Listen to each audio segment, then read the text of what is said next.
One of the things we know from studying how people use windows and what they think about them and feel about them is that they all enjoy the daylight. People think of the daylight as an energy source that can actually prevent this winter depression common in Nordic countries. So people are quite aware of using daylight strategically. They refer to daylight as giving them energy. It's seen as a source of energy and also a way of keeping the entire family healthy.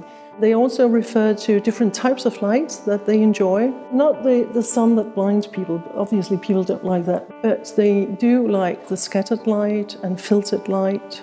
So there are different types of light that they enjoy. This places the window quite high in people's lives.